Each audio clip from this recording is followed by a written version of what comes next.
What's up, everybody? Welcome to Rear Naked Radio. I'm one of your hosts, Jamie Kilstein. And I'm the ever-gorgeous Drew Weatherhead. Are we doing that? You didn't fucking give me the heads up. I did my hair. Look at me. Oh, only YouTube will be able to qualify how delicious I look right now. I literally forgot we were doing a podcast because it's Sunday night. We usually do it well in advance, but there is some sort of a viral outbreak. So we decided to do a special episode. So long story short, I'm not saying that I'm the biggest victim of the coronavirus, but I wasn't showered and prepared, so I put on a little beanie. So you don't see how disgusting my hair looks compared to the ever gorgeous. I'm the ever divorced, hanging in there, figuring out who I am, kind of as a man, doing some exploring, host Jamie Kilstein. That's kind of what the beanie tells me. It's a good look. I've missed you. We've both been so busy this week. Yeah. Let me explain what's happening before we go into it, because we actually are taking this very seriously. I've had to take several walks outside to stop myself from fighting with people on the internet. We had a star-studded show for you, and we still do. We still do, yeah. For next week. If you were like, what is big enough to bump the winner of combat jiu-jitsu, who proved that jiu-jitsu worked, who used no strikes, what is bigger than one of the biggest names in the sport, Craig Jones? I'll tell you, a pandemic. The coronavirus is the answer. And these interviews are great. We're going to do them next week.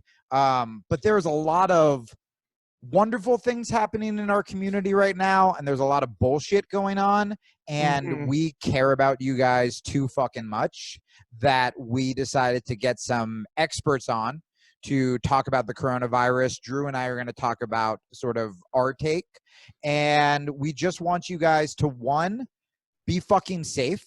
Yeah. And two, something that I want to talk about, Drew, is I want to help you guys out with I've been giving some advice to people on the DMs about what you can do to still feel like an athlete, to still feel like a jiu-jitsu player, especially early on in your jiu-jitsu career. And there's actually a lot of stuff that you can do that can get you ahead of where you would be if you were training this week.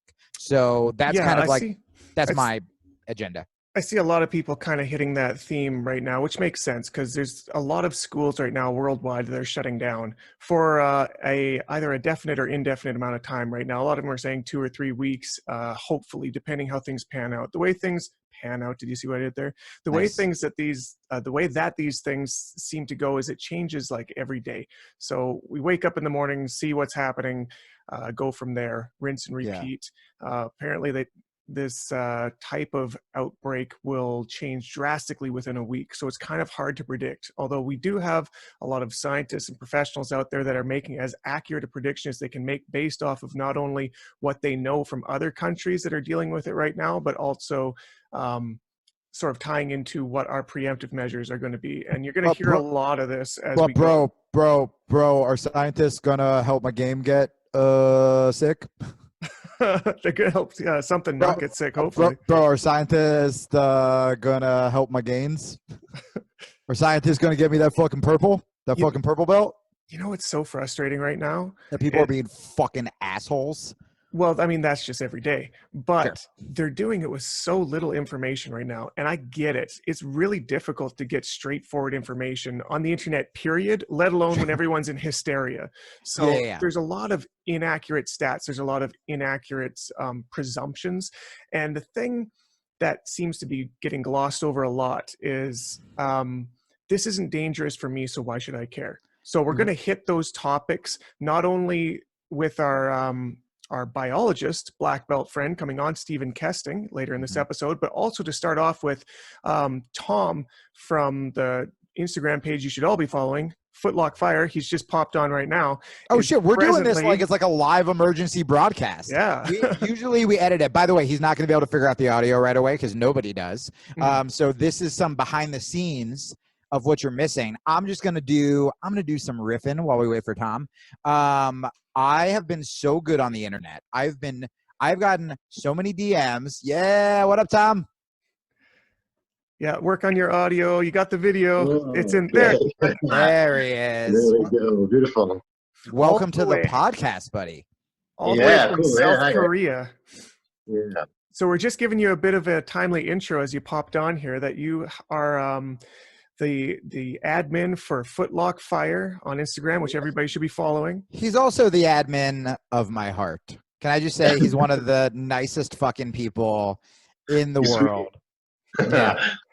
And most importantly, for this episode that we're focusing on coronavirus and jiu-jitsu, he is behind the lines right now in South Korea, where it has already and presently still running its course before, stuff that we're seeing over here. So we're going to get it kind of like a foresight into the future of what North America can be expecting. Drew, that sounds really important that we have someone who went through it in South Korea, but are we just going to pretend that I wasn't in the middle of a hilarious story when Tom jumped on with his breaking news about a virus that has devastated his country? Sorry, we'll get back to my actually, you know what? I'm going to tie it into Tom's intro, which is, and I do want to say this before we do any of the interviews, because I don't want people to feel dumb. There's a difference between people who are being willfully ignorant and putting people in danger, and people who, one, are terrified about their business, are just ill-informed, and think that, like you were saying, Drew, it can't affect them, or they're young, or whatever, and we want to dispel those, but they're still not bad people. And then there are people who are just being assholes. And this is what I've had to sort of fight against, is Drew and I get so many emails about us being a positive force in jiu-jitsu. Dude, I almost fucking spiraled on people in the comment section, where there was one guy who was like, so I did this video that kind of blew up yesterday. And the beginning was a dude who's like, just train, I don't give a fuck about the coronavirus. And then cut to me having the coronavirus and dying. And there were a couple people who loved the video in the beginning because they thought I was being serious. Yeah. And then when it turned, they were like, what the fuck is this shit? So somebody literally commented in real time, and they wrote, oh, I love this, it's so funny. And then like 2 seconds later, I just saw the end and now I want to choke the guy. And I had to stop myself from writing, we can roll anytime, but by the time we do, you'll probably be dead from the coronavirus. And I had it written and I deleted it. And then I went for a walk. And the reason I bring that up is, one, I'm hilarious. Two, the main reason we got Tom on the show wasn't because we were like, hey, bro, your part of the world is devastated. Sucks for you. Want to be on the pod. But he left us this voicemail, or this like voice text on Instagram, that was so fucking empathetic towards people who don't know about it, combined with informative. And I think that's what we need more of right now. We need people to be compassionate and kind, and then we need to not threaten people like I wanted to, but the people who are being ignorant, we have to understand where they're coming from, and then we have to educate them, because look, we'll be able to fucking train sooner, you idiots, if we contain this and we stop fucking around. So with that said, Tom, Jesus Christ. What an intro, Tom. Yes. Well, I thought it was because of my dashing good looks that you wanted me on the podcast. I didn't realize it was. No, that's actually why I didn't want you on, as I sit here in a fucking beanie. I was like, we don't need two guys better looking than me on this goddamn show. Well, you already had Eli, right? That guy's a dime piece. We were face to face with him. That was in person. Devastatingly gorgeous. Yeah. Anyway, yeah. So for people who don't know, yeah, obviously I'm the admin and brainchild of Footlock Fire. Actually, I'm not the brainchild. Ken Peters is the brainchild, but I'm the admin, and Footlock Fire is my little baby. And so people have been asking me, because obviously I live in South Korea. A lot of people didn't really know that. Probably assume I'm in the States or wherever. So I live in South Korea, and South Korea is the place where the virus came right after China. So we got it first, basically. And the crazy thing was that actually it was more or less contained in South Korea. It's more or less contained until one lady, patient 31, you can look her up. She was part of some crazy cult. It's called Shincheonji. And she was part of this crazy cult, and she got in a car accident and went to the hospital on my street. Literally on my street, she went to the hospital. And then they discovered, oh, no, you have the virus. And she was like, oh, no, bro. And she went to a bunch of places. She went to go worship, which was the main problem. Because the way these guys worship is in like a smaller space, all sat next to each other for several hours with like hundreds of people. Instead of bowing, they just cough. They just lick the inside of each other's mouths. That's how they pray. Be nice to Christian God. But anyway, so she spread it. She was like our super patient. She spread it to everyone, basically. That's a fucking movie, bro. Oh yeah, Literally, Patient 31 is going to be a movie. and she's in a cult, and the cult and she's got in it, and the cult. cult Cool, spread it to yeah. South Korea. Holy shit. Yeah, and it's like I think you can trace something like 60 or 70% of all South Korea's cases from her. So Oh. that was about 6 weeks ago. That was about Okay. 5 or 6 weeks ago. And well, I mean, one thing, and this ties into what I want to say later about people's response. But that is really like 2 days later, the whole of my city at least shut down. Schools closed. Anywhere that she had been got closed and fumigated. Anywhere that she had been, where other people then made contact with her, wherever they had been, got shut down. People were on it so fast. And I think one thing that people criticize Asian nations, but I mean, Japan, China, maybe less so China, but definitely Japan and Korea, is that people think that they have like a herd mentality. You know, they were kind of a homogenous society. They all want to think the same. And if somebody does something, then everyone copies it. And to a certain extent, that kind of behavior, you know, they have a different emphasis in their society. Maybe America has a very individualist view, and they are more of a group kind of centered thing. But in all, which I'm going to talk about that later, but for all the times that kind of thing is kind of detrimental to society, this is not one of them. They were so fast to respond. And actually, this is a plot twist in the movie as well. I heard that last December, the government actually ran coronavirus outbreak tests. Like, what would we do? Yeah, tabletop things like, what would we do if this happened? And so we were completely ready, which is something else I'll probably mention later. Like, Korea was not completely, but as prepared as you can be for such an unpreparable event, you know? Well, so, and so this is kind of what I want to. So right now, there are a bunch of people that are like, bro, I'm not in a fucking cult. I'm not in fucking South Korea, and I'm 19 years young. I'm going to be fine. And I think the thing that people don't realize, and we'll talk to Stephan because he's a biologist about it, so we don't have to get into like the medical aspects of it. But when it comes to training, when it comes to jiu-jitsu, one, it takes a while for people to know they have symptoms. And two, there were people, I forget if it was you who told us this or Drew, but there were people in Italy. Drew, you might have said this on your on your video about shutting down for a couple weeks. In Italy, who were training like we were, or like we want to, or like people are bragging about on fucking Instagram, because they're like, I feel fine. I'm fine. No one in my town's affected. And they're all fucking training like essentially mouth to mouth. And that is what can cause the fucking outbreak. That is what can get it huge. Like Italy's on lockdown. My friend's a jiu-jitsu girl from Paris, and her city's getting and her city's getting barricaded on Monday. And so like, and look, something I wanted to say up top before Tom called in was that I was really relaxed about it too. Like I don't want to make it sound like I'm calling anyone stupid who's not taking it seriously.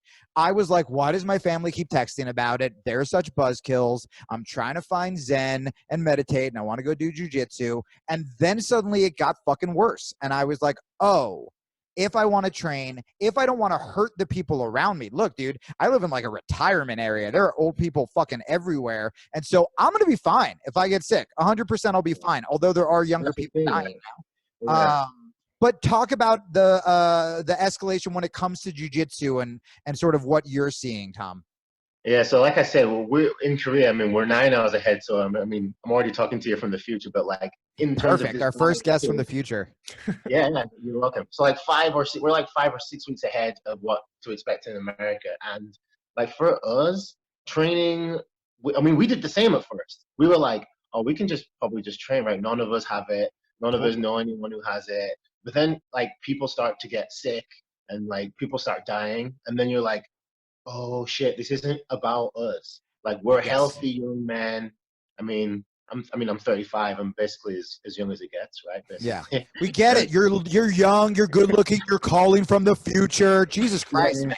Yeah. That's the main point I'm trying to get across in this interview. But anyway, He's gonna steal your girl from France before the end of this. What if he's not even in South Korea? He's in like Boca Raton, Florida, and he's like, "Yeah, bro, Yeah, let I'm me just on like, the bonjour. podcast."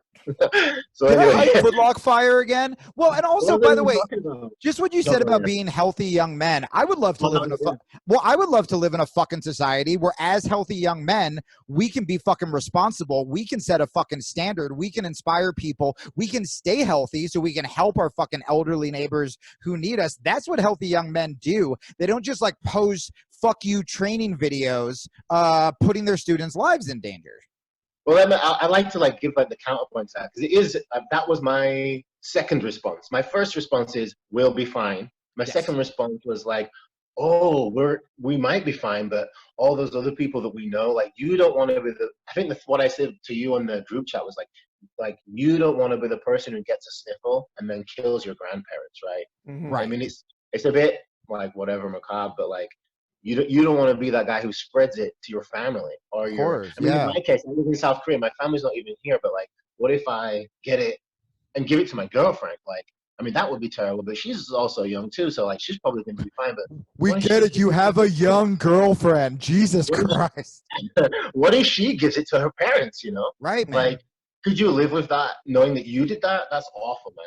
So like, to me, my current stance is this, and I think this is actually kind of interesting. Like, we're all dancing kind of around the elephant in the room, which is Gary Tonin, right? Gary Tonin and Keenan Cornelius. I think within our community, they represent the two sort of, well, I don't Yeah, know, they're dichotomies polar of- opposites. Yeah.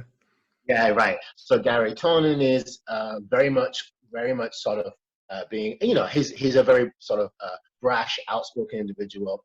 I shouldn't say brash, 'cause it sounds kind of negative. And I would like to preface all this by saying that Gary Tonin and Keenan Cornelius, not just from a jiu-jitsu point of view, but just as like humans, are people I actually want to listen to in jiu-jitsu. And that's pretty rare. I don't really Me want too. to listen to anyone. And I just want to be really clear. I'm not actually talking about, I don't follow fucking jujitsu drama. I've just seen friends of mine post shit, and it's mainly the people it's mainly the people in the comment section who almost like think it makes them tougher by bragging that they're going into train when they can hurt somebody.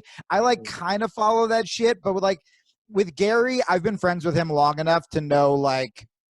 Oh, so you haven't been watching between Gary and Keenan then? No, I Because it's actually going back and forth pretty hard right now. No, I really liked what Keenan posted about his school closure. And so I posted that. God, everyone's probably been thinking I've been talking about Gary because all my Instagram stories are like, fuck you, you're getting out. Gary's going to try to kill me next time we roll. No, I don't give a shit about drama. I just give a shit about, I think like you guys, like taking care of people. Anyway, I just wanted to preface that so we don't start. Oh, no, yeah. I think that's Bullshit. important that it doesn't become like a personal attack, because then when it does become personal, it becomes even hard to like hear what the actual points are. Right, because But, then people are like, well, I trained at Renzo Gracie, so I guess I'm on Gary's team. And it's like, no, we should all want everyone to be fucking healthy. And Gary is, I mean, we see it not only in his jiu-jitsu, but in the way he presents himself. He's a really methodical, careful thinker. Like, I really respect him. But if we take those two those two guys as being the opposite points, right? Keenan, early reactor, low risk aversion, trying to be preemptive. Gary, maybe a higher risk aversion. So that's the opposite around. So he's a much lower risk aversion, reacting what could be said to be late. But the fact is, we don't know what a late reaction is yet. We don't know if he's late. We don't know how bad it's going to be. But I think it comes down to what is your level of risk aversion and how much are you thinking about other people rather than, yourself or something like that. Well, so Gary, sorry, what? I can speak a bit to that because I've already just shut down my gym for 2 weeks here, starting tomorrow, and it's early for us in Alberta, in Canada. There are cases in the province. There's over 40 confirmed cases, and those Drew's only had it for several days. Several days. They're the only ones that are confirmed in hospitals. Yeah. Oh God. Can I get it through fucking Zoom? What I'm trying to say is that it could rightfully be seen from the position we're in right now that I'm so far ahead of the curve that I might be too ahead of the curve. You're but not. my question would be, would you rather be too early or too late? Yeah, and that depends on your level of risk aversion. I mean, let's face it. Let's look at the way that Gary and Keenan are as athletes. Gary Keenan, what am I talking about? It's early. Gary Tonin is a MMA fighter who takes risks, who is, explosive and will give some to get some. It makes perfect sense that he has a low risk aversion. We see that in the way he competes. So, Yeah. of course, he's self-selecting as a person who would have low risk aversion. Now, look at Keenan's jiu-jitsu. I'll just finish this one and then I'm sorry. Because Keenan, look at the way that he fights. His whole style is about mitigating risk, using the lapels to shut down an explosive fighter to mitigate risk. He has clearly got a higher risk aversion. So these people, just by looking at the way they fight, it's clear to see what their level of risk aversion is and how they That's might. fascinating. Of course, Gary would open his gym later. Is it too late? It's yet to be seen. I guess statistically, he's going to be fine. Like statistically speaking, he's not wrong. So you're a fucking fascinating guy. You're one of those guys who's so intelligent because this is the first. Yeah, this is the first conversation we've had. There are some people I meet in my life who think like you think, that I literally just want to be like, tell me every drug you've taken and every book you've read because I am into it. So two things. I have one. I have something for Drew, and then I have something for you, Tom. I mean, I just have to say on the Gary thing, on everybody, it's not about us though. Like that was a beautiful analogy to why they think the way they think. But at this point, if you just care about you and risk aversion, go in and train. We saw UFC to an empty arena and those fighters decided, I am still going to fight, right? But if you are running a school and you are bringing in people who are parents, people who are kids and brothers and sisters and boyfriends and girlfriends and husbands and wives, you do have more of a responsibility. I disagree with the people who are like, Gary has a responsibility in what he tweets or in what he says. No, he doesn't. He's his own man. But I'm saying that when you are a business owner, you have to, this is one of those moments where you have to think about the greater good. And by the way, even selfishly, the greater good is shut your fucking school down now, like Drew did, contain what is happening, and then you can open up earlier. Instead of making the risk so much higher, now there's an outbreak, now you're shut down for 6 months, now your living is fucked. So where I want to kind of shout out Drew, and something I'd like to talk about with both of you guys, I want your answers, because you're both so heavily involved in online content, is, for Drew, I was talking to one of our other really good friends who makes a living teaching, and he's going to do the right thing and doesn't want to feel like he's whoring himself out or taking advantage of the situation, which I'm sure we've seen some ads that have made us cringe. But what do you guys as athletes and content providers, and Drew, who needs to make a living? I mean, I need to say that Drew is putting up the biggest part of his livelihood in order to do the right thing. It's not an easy decision for him. He is truly doing the selfless thing. What do you guys think? Because I have a bunch of opinions. What do you think people can be doing who are just so bummed out that they can't fucking train? Is there stuff you can do? Mental preparation, visualization, research. I mean, both of you guys put out great online content. What are your thoughts on that? Some positive things that people can do when they're not training. Tom, why don't you take that first? All right. Well, for me, just first, actually, I wanted to mention a point about that. I mean, just to close that last part, the last thing I was thinking about that is that just as we need a diversity in genetics to fight a disease, right? We also need a diversity of social responses. I think Keenan might be early, Drew might be early, and we need those people. Those people that maybe have a very low risk aversion, because they are like canary in the coal mine. They react first. They tell us, oh, there's something wrong here, and maybe we need to look more into it. But then we also need people like Gary Tonin, who arguably might act late, because they're the ones who give us maybe not reason, but they're the ones who calm the panic. The ones who show us, actually, maybe this isn't as apocalyptic as we might think. We need both of those responses. Well, I'm not on this podcast to say one of them is wrong. No, I think there's a difference though. I think I agree with you 50%. We need voices. we don't want to be in a panic. We don't want to be like, everyone's going to die, quarantine yourself. Look, I went on a fucking hike today. I went to the store. I don't think we should be fear-mongering. And I understand why people don't trust the government, why people don't trust media. I mean, we live in a time of complete hyperbole, right? Like, and there is always a little truth to conspiracy theories. There's always a little truth. You know, do the pharmaceutical companies have our best interests? No. Have we been lied to by the American government? Yes. There's a kernel of truth in all of that. But I think the way you do what you're saying, which is to calm people and soothe people, is you make sure they're safe, number one. We all need to be doing that. Then once they're safe, you go, hey, man, you don't have to panic. The chances that you're going to get it are low. If you do this, this, and this is going to make you safer. Still fucking, you can go outside. You can do this. Like, I still think there's a way to lead with compassion while and buy all the toilet paper immediately. What's that? All the toilet and buy all the toilet paper immediately. Oh yeah, don't get me wrong. I have killed for toilet paper. You missed that. I wanted to make sure you got that. Yeah, for the safety of the people. Yeah, exactly.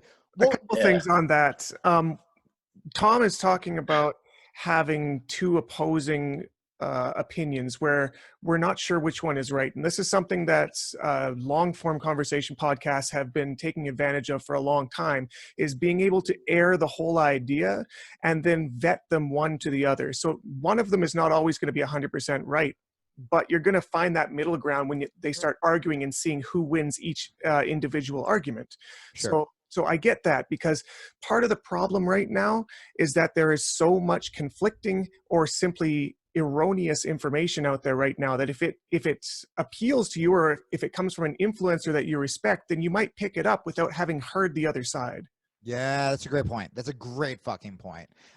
Drew, what are your thoughts on online training and stuff that people can do? Because I think especially new people are like, I just started to find my stride. Oh yeah.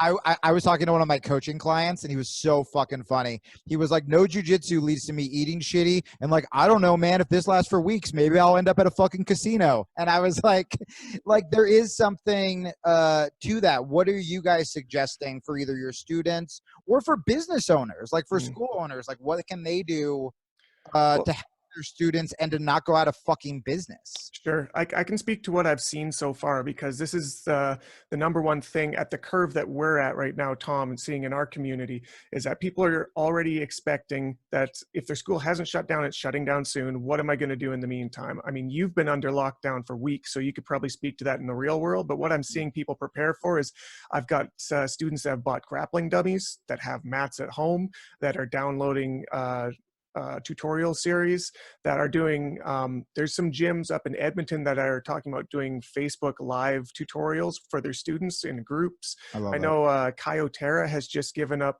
2 weeks of free training on his page to anyone, but Bernardo Faria has put up a free instructional, any of his instructionals for anyone who wants. What a good dude that guy is. We do not deserve Saint Bernard. I know.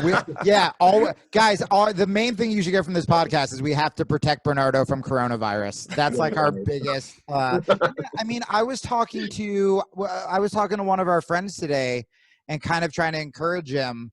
And look, now is the time as a coach, as a gym owner, to be innovative and to be creative. And that doesn't mean that you're taking advantage of your students. You know, something I suggested to him is, I have gotten more, and I'm sure you guys have. There have been mat conversations that I've had with coaches. Marcelo, Sean Williams, I used to have this a lot because I was in LA and depressed, that have been 20 times more beneficial than a month worth of technique. There have been times where I have felt down about myself as a person or myself in jiu-jitsu, and gone up to my coach and said, hey man, can I talk to you? And we have talked about jiu-jitsu, and that has made me a better person and a jiu-jitsu player, where I think you can not only do Skype instructionals or privates if that's how you make your living, but I also think there's something to be said about mindset coaching. And I think a lot of coaches could start doing that. And I think a lot of students, it's not as fun as learning a fucking flying armbar, but I think a lot of students could get a lot out of that. That was just the first idea that came to my mind. But I think that all of us have this opportunity to be fucking creative and innovative and be like, instead of fighting amongst each other, being like, what can we do as a community to elevate the sport in a time of panic? So I was just thinking masturbate and watch John Danaher DVDs. Oh, this is because you're 5 weeks into being isolated. Oh, yeah, that's right. Yeah. I'm still all hopeful while all of South Korea is just like, oh, Ashigarami. Yeah. Well, I want to get back to Tom for a second, because this is super fascinating to me, being at the beginning of the curve that you're already kind of cresting. Right, yeah. I think it's actually getting past the worst right now. Right. This is what I want to talk about, is seeing the light at the end of the tunnel, as it were, for people that are just about to enter the tunnel. So you've got some foresight that is very, very fascinating. So would you mind just talking about how long you've been isolated, what the society around you has been like, what the jiu-jitsu community around you has been like, so on and so forth? Yeah, so like I said, I think most of the jiu-jitsu gyms were a little bit late closing. It's been about 6 weeks since we had that patient 31. And I think it was like 2 or 3 days after that, all the schools closed. But the jiu-jitsu gyms didn't close for another week or so. And in Korean terms, that fucking savages. I know. And I love that about the jiu-jitsu community. They're just like, fuck yeah. But yeah, so basically it's been no training for about 4 or 5 weeks now. We actually started just doing some closed doors training, but just with people, basically everyone who doesn't have a girlfriend or a family is you're a the real loners.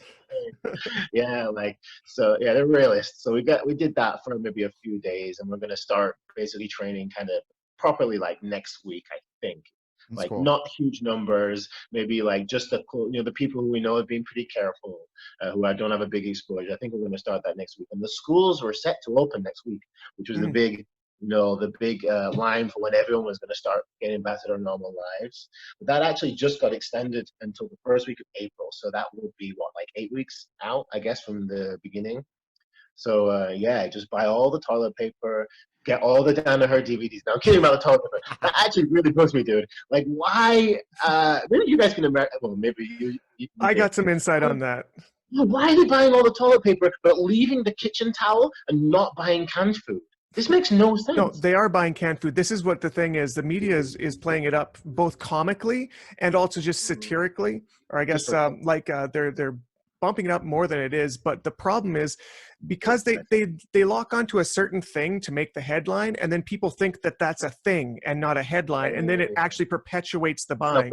So yeah, when I looked recently, I'm like, what do I need to have at home for a month if I can't get to the grocery store, or if I'm not supposed to go there? So I looked that up, and one of the first things on the list is toilet paper. You're probably going to run out before the end of the month, and that just seems to be one of those top 10 things that just got pushed up into every headline, and it actually created something that wasn't necessary. Yeah. I mean, including amazing memes, by the way. It's anyway, yeah. So basically, I and this is what I mentioned at the start, which I said I was going to mention later, in the fact that South Korea was ready. So actually, during this whole time, stores have been fine. You can go to the store. They won't let you in without a mask, but you can go in, buy everything you need, go home, wash your hands, and there's actually no problem. It's actually very convenient. There's nothing really, there's no immediate danger. There's no state of panic. Just everyone's just kind of going about their life just super carefully and staying at home as much as possible. So let's say, obviously we can't train and we can't go swimming, and maybe going to a buffet is probably not the best idea. But for the most part, it's just, the only bad thing has been just staying at home, which is just boring. That's the only problem, especially for people who like to go out and strangle their friends. Honestly, the reason why I wanted to do this podcast is just to talk to some people. That's why you can't meet your friends. Yeah. That's how we get most of our guests. We're like, hey, you lonely fucking fighter. And they're like, okay. I'll say, it's not that bad. I'll say this, and one of the things I talked about on my podcast is you really can take advantage. You know, I did a 2-hour bonus podcast on Friday with this great film writer. She's so good. She went from like a broke writer to writing as her first like feature was like a Steven Spielberg movie. So she's dope. And she was totally panicking in LA, and I was starting to panic here. And we just did a 2-hour episode about movies and television that we loved, that we never have time to watch. And I think with jiu-jitsu, you know, I had this moment I haven't watched jiu-jitsu in so long because I took it almost for granted. I would just go train, and, you know, by the time I got home, I did a jiu-jitsu podcast. I'm like, bleh. And, you know, if I wanted to afford flow grappling, I would have I would have to have like a wealthy property owner die in my family. And so I watched CJJ. I watched Combat Jiu-Jitsu, and then I watched a couple like instructionals. And there's something interesting about, to me, watching this when I wasn't training, where I was suddenly like, oh, I kind of want to eat healthier. And then like I did a bunch of pull-ups, and I was thinking about fighting because I was retaining it in like a different way. And I remember when I was at Marcelo's, the first time I got injured, one of the brown belts said, I'm probably going to go home and eat shitty. And one of the brown belts was like, this is the time you find out if you're an athlete or like a hobbyist, right? If you're doing jiu-jitsu just to keep the sad demons away, or, you know, whatever, it's a hobby, cool. But the people who take it very seriously, who are the most upset that we can't train, now's the fucking time, because world-class athletes get injured and they study tape and they watch instructionals and they visualize, they run through their matches. They find ways to work out, whether it's yoga from fucking YouTube or pull-ups, getting a fucking pull-up bar. And then when you go back to jiu-jitsu, there is a great chance. Because look, a lot of gyms, most gyms just have a half an hour of rolling, and then you're warming up and you're learning a technique that you're going to forget by next week. You have an opportunity through visualization, study, and working out at home that you're going to get back and be so excited and be so happy and filled with this like newfound appreciation that you could be rolling better than when this fucking stopped or when this whole thing started. You know what I mean? Yeah, yeah, for sure. And I'm actually better now. Like all I do really is watch jiu-jitsu anyway. That's kind of one of those geeks. That's all I do. But I'm better now than I was before. And sometimes you take a big layoff and you just suck. And you're just like, I don't know how to jiu-jitsu. You know, when you first start sparring, but like actually, I'm better now. Just constantly thinking about it, hungry for it. Like I cannot wait to get back on the mat. It's a good opportunity. I mean, obviously, it's not what you want. It's not your it's not your first plan, but it's a great opportunity to get, you know, to all those things you've been neglecting. And sorry, I've got my girlfriend is leaving. Well, I know we're kind of catching you early in the morning here. I don't want to take Tom, too much of your time here, but if you were to sum up what your message to North America would be for jiu-jitsu from the future. Yeah, from the future. Okay, I gotta stretch this one out now. No, just don't panic. You don't need to panic. It's not that bad. The worst thing that's going to happen, it's just going to be like, it's just like you said, it's going to be like being injured. You're going to have to stay at home, maybe, depending on where you live for a while.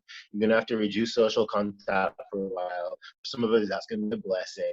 But then after a few weeks, you're going to get bored. And then just stick to your diet, find a way to work out at home, watch a bunch of instructionals, watch Netflix, jerk off on yourself, whatever, man. Like, it's not that bad. You don't need to panic. You know, it's not that bad. All right, perfect. Now also, just be kind to people. Like, there's certain people are not reacting the way that you react, and that's fine. Like, we need those people. Like, they're not to be attacked. Like, I mean, Gary Tonin's a mensch, and like people who think like he think aren't bad people. They just have their own way of dealing with this kind of situation. I mean, just don't lick them. You know what I'm saying? Well, look, now that your girlfriend's gone, we know you got some Danaher to watch. So we love you. I've already got my dick out. You can't tell. Great. You're like, I can't get canceled if I'm from the future, motherfucker. Thank you so much for doing this. Everybody follow Footlock Fire on Instagram. And this was great, dude. I hope we can talk and train soon. Yeah, man. Me too. Thanks, guys. All right, brother. Okay, take care, man. Bye.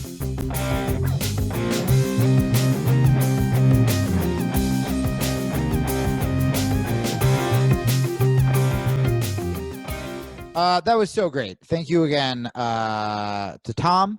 A little more positive than I was. I was ready to like fucking take heads off. I mean, I think my thing too is that like I just don't want what happened in Italy and France to happen, Right. because our fucking I don't want it to have anything to do with our community. Like I love the jiu-jitsu community so fucking much. And I get that everyone wants to train. And dude, any one of my friends who's a gym owner who's like wants to like hash out ideas with me, like I'm so game to fucking do that. And I'm like I said, I'm answering every fucking DM from people who are like, I can't train. I just want to be one of those communities that sets the example. You know what I mean? Mm-hmm. Yeah, it was really nice to get Tom on here because he's kind of the human story behind what we can kind of expect to come. And but that was the best case scenario too. Remember, they stopped training. They were prepared. Look, one thing that he said in that group chat message that we didn't really get out of him as much, I think a little bit in that, was that Korea was ready, and he's looking at the US and says they do not look ready. Well, like there's a lot of people bickering over stuff instead of like coming together. And that's why I'm okay with taking these fucking precautions. Look, dude, I have fucking depression, and jiu-jitsu helps me with that. Like I've made a living with jiu-jitsu before. Like I understand what everyone's going through. Like I get it. Like I've been the person who gets injured and suddenly I'm eating shitty and I'm depressed and like all this stuff. But it's like, because we weren't as prepared as South Korea, it makes me go, oh, that means it's our responsibility to be more vigilant and more responsible. Because if fucking, hey, everyone who's bashing Trump, it's like, you want him in control of this, or you want to take some fucking precautions yourself? Yeah, well, you know what it's going to take? It's going to take that proper information being disseminated. And this is hopefully what we're going to get, well, definitely what we're going to get from Stephan Kesting coming up, because he's going to give you the actual facts about the science of this thing, about precautionary measures, why it matters, why it doesn't matter what age you are, or if you're going to die from it or not. And these are really important things that are being blown out of proportion on the one side of the internet right now about, oh, it's not a big deal. I've heard people say, I'm just going to jump out there and get corona now so I can get immune to it and not have to worry about all this blah blah blah, blah. Haha, so funny on the internet. Yeah. Meanwhile, they're adding more patients to what's going to be an unsustainable hospital situation. I've got a friend, a blue belt right now. You know him, Lucas. He was down in Alabama. He's a security officer at the local hospital. And he said already with only 40 cases in the entire province, it's insane right now. He says work is insane. Half of the security guards, half of the peace officers are gone home sick already.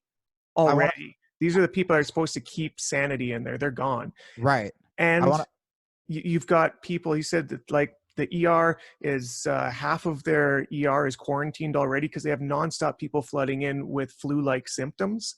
And this is going to be the thing, is we're trying to level out the curve, as they say, on people going to the hospital so it doesn't flood to the point that they can't treat anybody. Yeah, I want to read this real quick. I posted this on my Instagram. There was a journalist on Twitter who goes, I have a very close friend who's a researcher studying public health at a major NGO, and he told me that this was the week to practice as much social distancing as possible. And again, social distancing is you are not being, you're not close to someone. Jiu-jitsu is the opposite of social distancing. Yeah, the big problem with this one is not that you might touch somebody, is that you can get within their breath because it's been confirmed as airborne. It's airborne. Yeah, I mean, if that's not creepy to you guys. Anyway, I asked him to explain why, and I'm sharing his answers via text with permission. So she goes, why is this week critical to self-isolate? He goes, because it has the highest number of contagious unidentified people. So this is for all the fucking cocky ass people I've been seeing. Unidentified people and non-infected vulnerable people in the general population at 2 to 3 contacts away from you. So it's very easy to be the link between someone's boss and someone's grandma right now, even if you only interact with young and healthy adults. Correct. In a week, you'll know who to avoid because people will say, oh, this person I work with got sick. And in a week, it will be literally everyone who didn't isolate this week. And then she goes, so for the people who go out this week and pick up the virus, what's the timeline for them getting sick? And he goes 10 days or so. And they're contagious the whole time. The people who get sick are the ones who will die in 20 days. That's the wave that overwhelms hospital capacity. So then she goes, so what's a good rule of thumb for starting to go out again? And he goes, don't. And she goes, haha, I mean, when could you even consider it? Basically in a week or two, when you know exactly which of your friends has been isolated, you can isolate together. Yeah, there's a reason why a lot of places are shutting down for 2 weeks, because right now we don't have a magnifying glass on how big the problem is, and it will be much, much more clear in 2 weeks when the people who have it presently are showing symptoms. This is the thing, the analogy I like to use is that us being the people that aren't mortally in peril of dying from this thing, we're the wind in a forest fire. The wind isn't burning the trees, but it can push the fire further. So if we can stop the wind from making the fire worse than it's going to be in the future, then that's on us. We need to take those precautions for the people who are going to burn. 100%. And that's, look, one more thing, super important. It's not just the elderly. I know this is another piece of misinformation going out there. One of the confounding factors in China is that they have a high propensity for smokers. Smokers are in risk. Anyone with existing that's Sakuraba. What am I trying to say? Respiratory ailments. Anybody who's overweight, hello US. Anybody who has high blood pressure. All of us, right. This is what I'm talking about. Anybody who can't take a respiratory sickness right now that is going to confound things that are already hard on the respiratory system, they might die. And it doesn't matter if they're 30 years old or 80 years old. If they have a hard time breathing at night and they can't breathe very well with this illness. Look, I've been told, and Stephan talked about this in an interview, that look, just because you're going to get this and not die doesn't mean it's going to be a cakewalk. He said that people who have this right now, they describe it as feeling like you're suffocating at all times. Jesus. Like, have fun with that, guys. This is you not dying. Yeah, and look, guys, kind of just the last thing I'll say is, my mom went into a clothing store in St. Louis, where she lives, and got corona. My dad lives in Florida, really wanted a new shirt, went into a store, got corona. I am one of 5 kids. My 3 brothers all wanted brand new t-shirts, got corona. My sister. I'm seeing a trend here. Yeah, I know. My family. Your family is terrible. All they wanted to do was get clothes. They need clothes. And my sister didn't need clothes. She needed boxing gloves and a mouth guard. So she went to a store to fight off people that were trying to steal her toilet paper? Or? Yes, 100%. That's exactly what it was. Did I already tell you the story? No, it just makes perfect sense. I understand. I need some boxing gloves and a mouth guard now too. Where would I go for those? Well, the thing is, I would say go to the fucking boxing glove and mouth guard store. Right. But all of my family has fucking corona. Oh, man. But so I can't get boxing gloves is what you're telling me. Well, you can. This is the good news. Oh. If you want boxing gloves, sans corona. Okay. If you want a mouth guard without a little side of the coronavirus. If you want dope ass t-shirts, this could have saved my dad. My dad could be walking around Florida as the only elderly man with a fucking dope Bruce Lee shirt or a Muhammad Ali shirt. But instead, he has his dumb old pink polo shirt and the coronavirus. You can go to superrareshop.com. You can do it online. You can do it online. The internet has been proven COVID free. Yes. Super rare shop. Jesus. It's the corona. Superrareshop.com. Use promo code RearNaked for 15% off. Just because the world is under lockdown, don't mean the ads stop. Somebody wrote us, by the way, and she was so great. I was talking to her on Instagram, and she was like, is she from Paris? No, she's from a different country. She goes, but dude, I turned down 2 of easily the most gorgeous girls that have ever approached me. One of them was ever since you've gone celibate. You're like Mr. Worldwide. Like these women are flying to see you. Everybody's like, one of my friends, it might have been you, was like, chicks dig actualized bros. And one of them was literally so good looking. I was doing a live chat with my Patreon people. I showed them a picture of her and they all thought I was being catfished. All of them. All of them. Ask her something in Russian. Yeah. Hey, out of curiosity, do you want my social security number? Gotcha. So yeah, I've fucking turned them down. I don't know why we started talking about this. Oh, right. I was talking to I was having a friendly conversation with a woman online who I respect. And she goes, "Hey, out of curiosity, what do your sponsors think of your ads?" She's like, "I think they're fucking hilarious. They get me to listen. They're so offensive in the best way." I forget exactly what she said. And she was like, "What do your actual sponsors think?" And I was like, "Gonna be honest with you, I have no idea. I have no idea." And I just sort of like cross my fingers that they don't always listen. That's so funny. I've talked to one of the owners of Origin on multiple occasions, and I've asked him, like, what do you think of these ads that we're running? I Why think would they're you even awesome. bring it up? Why would Listen, you bring it up? They're the best. They're the best. best. I need to make like a video. It's just a super cut of all of our ads. Dude, that's a 'cause great they're idea. So much fun. That's a great idea. Anyway, And sorry, back to the so, ad. yeah. My mom, dad, Nick, Mark, David, and Stephanie, my sister, they all have corona. They have coronavirus because they went to And stores. they don't have Bruce Lee. They don't have Bruce Lee. They don't have Bruce Lee shirts. They have corona. They don't have Muhammad Ali shirts. They have corona. They don't have boxing gloves and mouth guards to stop vandals from taking their toilet paper. What do they have instead? Oh, the fucking coronavirus. Go to superairshop.com. Use promo code RearNaked. 15% off. You won't get corona on this website. The website is corona free. You won't get spam. You won't get corona. What you will get. Protect your toilet paper. Yes. You protect your toilet paper. If they see you with a Bruce Lee shirt, if I was going to steal toilet paper and I saw someone with a Bruce Lee shirt, I'm like, that guy knows some fucking Wing Chun trapping, and I don't want to get pock-teched on my little shin. That was some Jeet Kune Do lingo that I fucking dropped for you guys from when I was 17.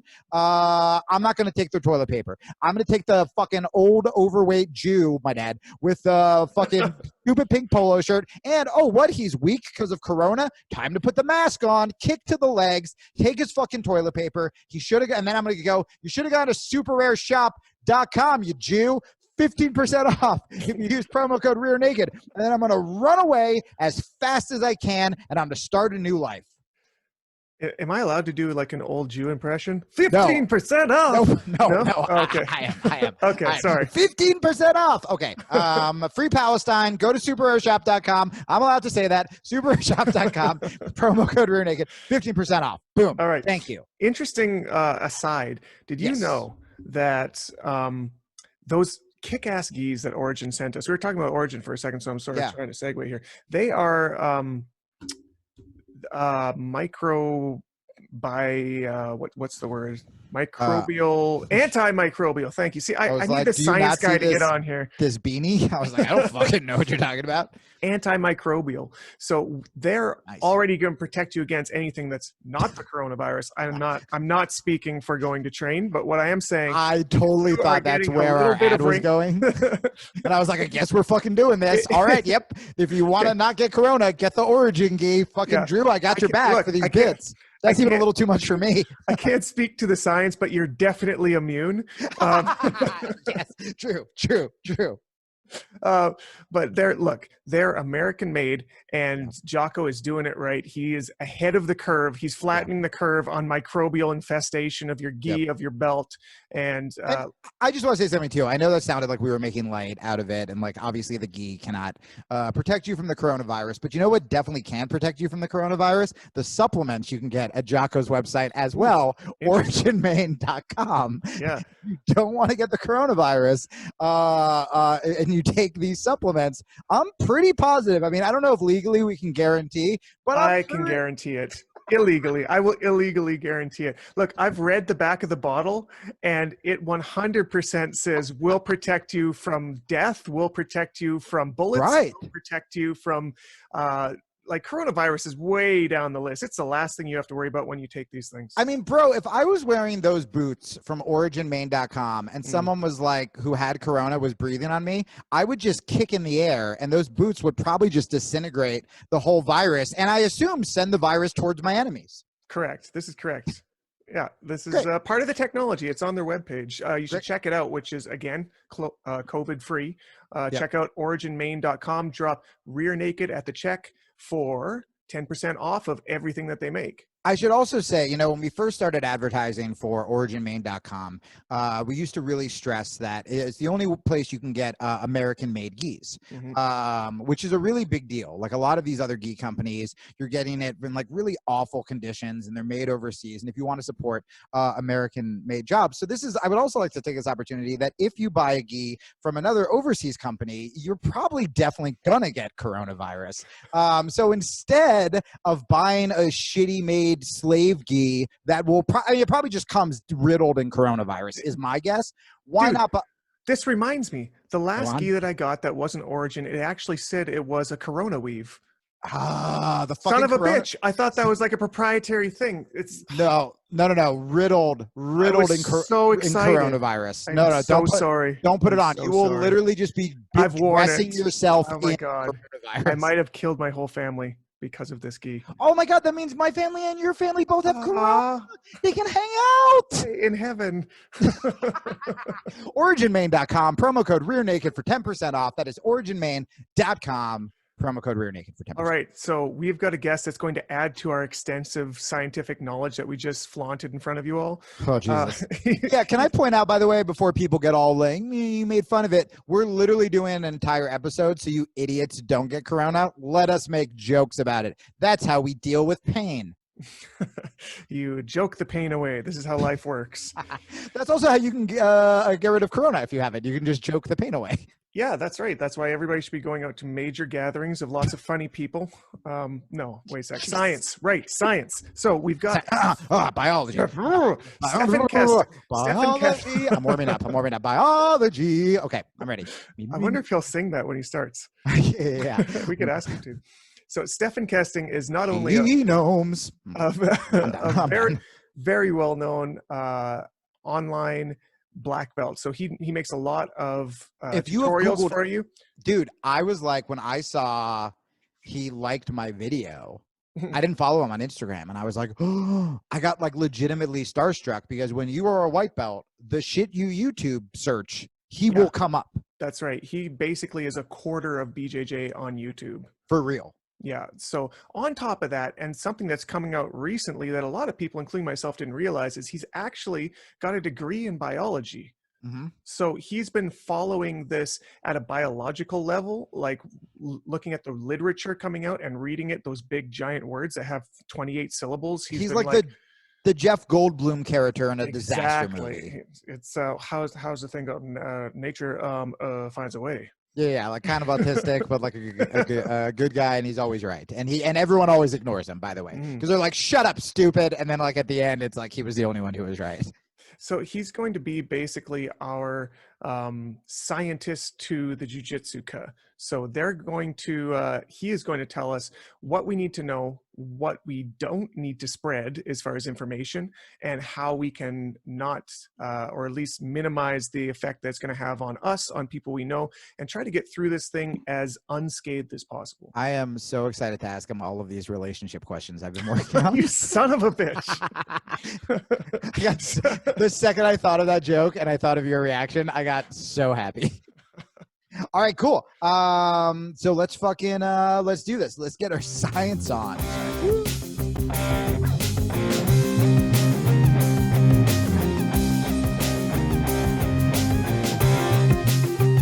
Sorry about that. There he is. Hey, what's up, brother?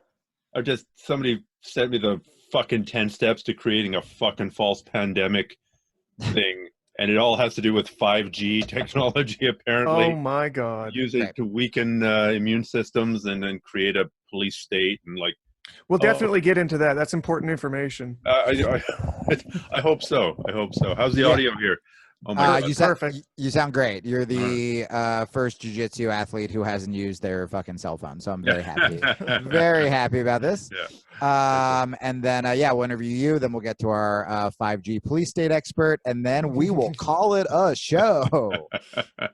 So I just want to open with, we saved you for the end of the episode. Drew and I have kind of given our thoughts. We've given we've had some rage. We've tried to inspire people. And then we also interviewed our friend Tom, who runs Footlock Fire on Instagram, who is in South Korea. So he kind of walked us through sort of like a timeline of what he's seen. I think Drew and I have been hilarious and charming. And what we want to do in this interview for the first time ever. You can finish on a strong note by contrasting yourselves to me. I like it. Yes, exactly. No, what we actually want to do is shut the fuck up and let you talk, because I think that there are a lot of people, there's heightened emotions right now in the jiu-jitsu community, and everyone, instead of being like, hey, how do we stop this, are like, are you team Tonin or team Keenan? And it's like, we want to kind of get this away from jiu-jitsu gossip. And even though I've been a fan of yours for fucking years, we want to talk to you as a biologist, but also as someone who cares deeply about the jiu-jitsu community. Well, first question I need to ask is, this is a PG show. Am I allowed to swear? Oh, wait, you should. Don't swear. Please fucking don't swear. It is shocking that our sponsors still keep us going for the what we put in our ads, not even in the regular show, in the ads for them that they pay us for. So yes, you can say whatever you want. Just to temper the mood, Tom ended his interview talking about jerking off to Danaher, so you can carry on from there. Yeah, and then Craig Jones is next week, and I've never heard the word cunt used more in any interview. But he's Australian. Like, they get a special pass. No, but then tasteful. But then Drew and I got kind of excited, and we jumped on board. And I'm from New Jersey, so I have no excuse. All right. Well, let me know how that goes with your next black guest if you start using the N-word. Yeah. Yeah. I will not. Well, Drew refuses to have black guests on, so it's fine. Okay. All right, biology. Jesus, we've already lost the thread. What right now do you think, where is the jiu-jitsu community kind of going wrong? Well, I think it's a couple of things. I mean, there's definitely both denial and wishful thinking, and then bad science. And like, just to be clear, yeah, I've got a biology background, but it's not a background in microbiology. It's not a background in epidemiology. It's not a background in virology. I was more like a ecology, evolution, and animal behavior kind of guy. But what that general background in science means is it gives me, I think, kind of a sniff test for like, does this really, like, this proof that this is, say, I don't know, a bioengineered weapon deployed to, by the surveillance state to control your behavior after it's been weakened by 5G technology, after your immune system's been weakened by 5G. Was it just an email that I dealt with, right before? As in fact, you probably caught that on your show of me. Sort of rage quitting, sending something horrible, I'm sure. And I'm going to be honest, after you phrased it that way, I'm kind of sold. So I'm going to let you guys finish this interview, and I'm going to go put up some tinfoil on the windows. No, that's a very good idea. I think tinfoil is a really good idea. So where's the jiu-jitsu? I think the jiu-jitsu community is changing very rapidly. Yeah. And like in the last 3 days, I've seen people go from, I'm with you, Gary Tonin. I think this is, no worse than the flu. Or I'm with you, Gary Tonin. This is only going to affect old people, and I'm young and healthy. Or I'm with you, Gary. I don't know if Gary Tonin ever said it was a hoax. I'm with you, Donald Trump 2 weeks ago. This is a hoax, clearly designed to kibosh the next election. To evolving very rapidly. So I want to give people credit, because I've seen a lot of people who've closed their school in the last 2 days, who 3 days ago we're going, I'm not fucking closing my school. I'm going to go bankrupt. Yeah. You just described me. That was me exactly. Do you run a school? I'm right here. Yeah. Okay. I think it's a fair response. I mean, especially like, how many jiu-jitsu instructors do you know who are operating like a month away from bankruptcy? Right. I don't know if I've described you as well, but no comment. A lot of instructors are, pretty close to the edge financially. Plus, they love the sport. Plus, they feel obliged to provide for their students. Plus. They don't want to be fear-mongering, maybe some of them. But, the best jiu-jitsu guys in the world, they got that way because they were exclusively focused on jiu-jitsu, and they're not busy, like, studying the science of virology, or they're not staying up on what's happening in Italy or what exactly is happening in China. They're vaguely aware that those are countries they might do a seminar in someday, but that's probably the extent of it. All right. And it's a selection process. Because they're not focusing on a million different things. They're not trying to be, well-rounded. If you're going to be a jiu-jitsu world champion, you're not going to be well-rounded. Like, you can't be. Maybe there's a few polymaths out there who, well, when I'm not competing at the Pan Ams, I'm, practicing the, Bach Chacon on a piano. I got to tell you, the first time I hung out with Robert Drysdale, all I wanted to do was talk to him about jiu-jitsu, and all he wanted to do was ask me about when I interviewed Noam Chomsky, and I was like, come on, man, like teach me the Darce. And he's one of the smartest people I know, but I know what you mean. And I like that you did kind of approach that with empathy, where a lot of gym owners are just fucking scared, and they have a bunch of students who want to train. And you know, I said this earlier in the show, there have been enough times where the media has legitimately led us astray, or the government has legitimately led us astray, that places just enough doubt for them to use that to kind of make their agenda like, all right, so everyone's lying, whatever. And like you said, a lot of people have come a long way. There's also been a very strong anti-science agenda in, I want to say, especially the United States. I'm a Canadian, but yep. I see it mostly in the United States. As a biologist, where I saw it most was in the idea of evolution. Like, I hated biology in high school. Why? Because it was memorizing the fucking 12 parts of the Krebs cycle. Yep. 3 phosphoglyceraldehyde turns into 2 phosphoglyceraldehyde. I don't care. But talking about biology without talking about evolution is kind of like doing civil engineering without being allowed to talk about gravity. Okay, we got to build this bridge this way. Why? We can't say. Right? Like, it's the underlying thing that holds the entire science together. Yeah. It really is. It's going to explain why coronavirus is going to be different next year than it is today. Yeah, and conspiracy theories are easy to. They're just.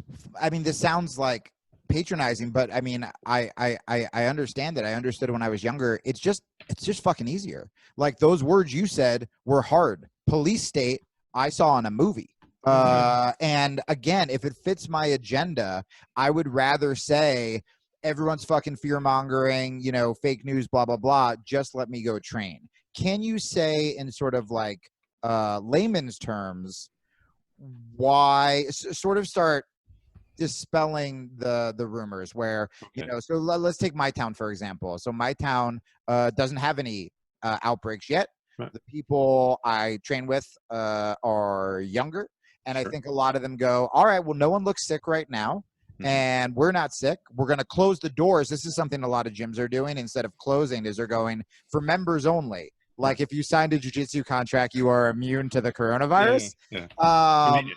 Can we kind of dispel that and then talk about how you're actually, if you're doing this just for jiu-jitsu and you don't care about your fucking grandparents and you don't care about these things, it's actually going to hurt the gym in the long run, and it's going to hurt jiu-jitsu in the long run.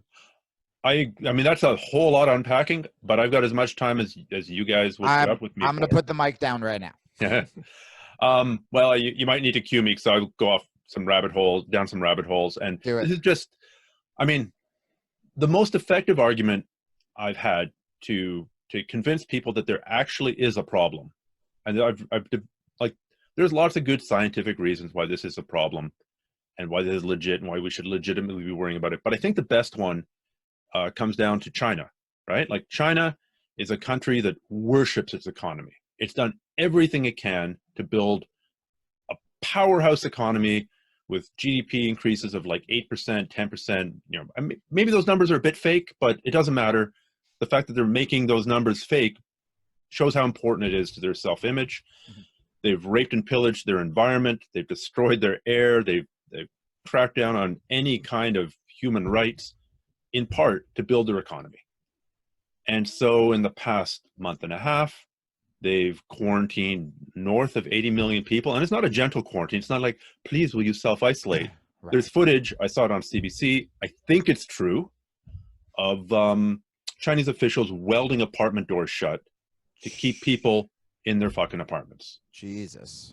But I mean, if that is, even if that's fake, I don't think it is, but even if that's fake, nobody would deny that China has the power to say, okay, here's the line. If you cross this line, we will shoot you. 100%. Like, nobody denies that. And their quarantine is insanely, like, 10x anything we would ever do. They've shut down, they put travel restrictions on 780 million people. Wow. They've destroyed their economy for this. Ooh. So, yeah, it's just the influenza. It's just a sniffle. It's just a flu. Look at how many people die of influenza a year. Bullshit. or China would not have done this. If this was just influenza, China would not have shut down system. And if you know anybody in Italy, Yeah, I do. You ever talk to anybody in Italy? Well, that was when I went from, I wasn't posting like "go train, bro," but I thought people were exaggerating. Because I've covered politics long enough to know how the 24-hour news networks make their money, and a lot of that is fear mongering. Yeah. A lot of it is fear mongering to the most vulnerable, like the elderly. Sure. And then my friend, this historian, Daniele Bolelli, he's been on Rogan's a bunch. He called me on the phone, and I was like, "Oh, cool, Daniele's calling to check in." And he started telling me all about Italy, and I just had no idea that was going on at all. I've had him on my podcast. We've got a couple of YouTube videos out. I think one's called Aikido Works. And it's funny, I was telling my friend about... He's the greatest, by the way. I just would like to throw that out there. It's funny, I was telling a friend of mine who was skeptical about the impending pandemic that's coming. Yeah. And about the socioeconomic consequences of it. How long ago was this? This was last Wednesday. Okay. Or Tuesday. And it's like a friend of mine in Italy is like, and I read him Bolelli's Facebook post, like basically this is going to make the Great Depression look like a picnic or whatever it was. And my friend goes, yeah, well, what kind of understanding does your friend have of like history and social trends and economic? I'm like, well, it's Daniele fucking Bolelli. Probably one of the best known historians in North America. He's like, it's him and Dan Carlin. Yeah. Those are the guys. So I have not ever had such a perfect setup. Oh, that's hilarious. With a giant soft basketball-sized ball. So wonderful. And like, I think I could hit this. Yep. So something that you've already touched on a little bit, and I really want to put a focus on, if not for the whole interview, at least for a portion of it, is there are certain quote unquote facts. So there are things that are true that people are spreading out there that become untruths because of the way that they're spreading it. So talking about the statistics for deaths with the regular influenza as opposed to what we're seeing in other countries right now, as if they're apples to apples, right? So there's a lot of these things that on the surface are true, which makes it very easy to share, very easy to start using as talking points. Like how many deaths I just in feel America right now? It's still less than 1,000. It's like well south of 1,000. Right, and then they'll say 50,000 die a year in America from influenza. Right. So you see those two numbers beside each other. It's like, oh, this is all just pandemonium. It's blown out of proportion. There's a number of these things that people like. There's, as a gym owner, when I was in my first day of denial, before I decided to shut down my gym yesterday.